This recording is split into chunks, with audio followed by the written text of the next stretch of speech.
আগামী নির্বাচনটা কেমন হবে তা নিয়ে বিভিন্ন সংগঠন জরিপ করছে।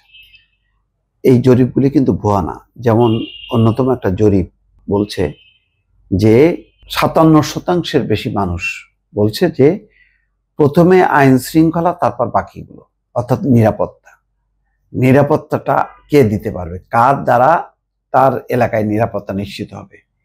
এই জন্য কোনো দলের প্রতীক কাজে লাগবে না, ইশতেহার কাজে লাগবে না, দলীয় ব্যানার ফেস্টুন কোনো কিছুই লাগবে না। তারা দেখতে চাইবে যে কোন মানুষটা যোগ্য, যে মানুষটা তাদের নিরাপত্তা নিশ্চিত করবে। তার নেতৃত্বে দখলবাজি হবে না, মাস্তানি হবে না।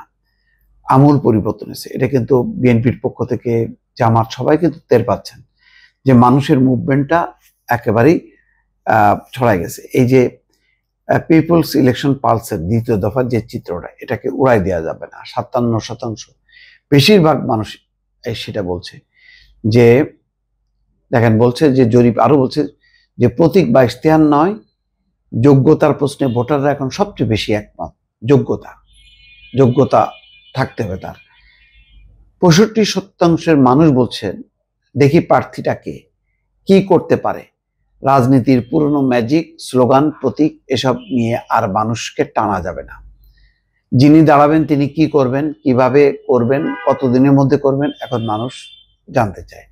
এটা রাজনীতির জন্য ভয়ানক চ্যালেঞ্জ। এটা আমি সাংবাদিক এবং টিভি উপস্থাপক জিল্লুর রহমানের বক্তব্যকে কোট করে বলতেছি। বাস্তবতা তাই। তার আলোকেই কিন্তু এই যে জরিপটা কিন্তু বলতেছে বেশিরভাগ মানুষ। আর ওই যে মানে আওয়ামী লীগকে ভোট দিতেই হবে, বিএনপিকে ভোট দিতেই হবে, জামাতকে দিতে হবে, এমন কোনো কথা না। একটা এলাকায় যদি ৫ জন দাঁড়ায়, তখন দেখবে যে কোন লোকটা আসলে ভালো, তার ব্যাকগ্রাউন্ড কি, ওইটা বেছে কিন্তু সে ভোট দেবে। এই কারণে পিআর পদ্ধতিটা খাবে না। এই কারণে পিআর পদ্ধতিতে তো কোনো প্রার্থীকেই চিনবে না, শুধু দলকে চিনবে। দল কি করে কি লাভ?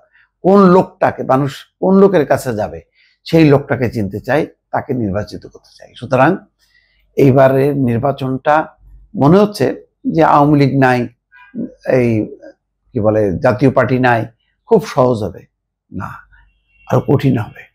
এখন মানুষ যেহেতু আওয়ামী লীগ, জাতীয় পার্টির মতন বড় বড় দল থাকবে না আগামী নির্বাচনে, ধারণা করি, তখন মানুষ দেখবে যে আচ্ছা জামাত, বিএনপি, তার মধ্যে কে যোগ্য, কে এলাকা কন্ট্রোল করতে পারবে, কার দ্বারা মানে আমার স্বার্থ উদ্ধার হবে। সুতরাং এখানে কিন্তু দল, সংগঠন, প্রতীক কোনো কিছুই না।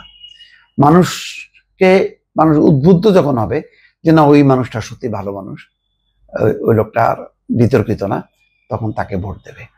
এই বিষয়গুলোই হচ্ছে জরিপে চলে আসছে। এবং এটা কি অবাস্তব? অবাস্তব না। কারণ বিগত ১৫ বছরের শাসনে মানুষ বুঝতে পারছে যে আবার সেই দলবাজ, দখলবাজ, চাঁদাবাজ এইসব লোককে ভোট দেওয়া যাবে না। তাহলে আমার এলাকায় অশান্তিতে ভরে যাবে, আমার নিজের নিরাপত্তা থাকবে না। সুতরাং মানুষ নিজের নিরাপত্তার স্বার্থের জন্যই সে প্রার্থী বাঁচবে, ব্যক্তিকে বাঁচবে, কোনো দলকে, ইশতেহারকে, প্রতীককে কোনো কিছুই না। দর্শক।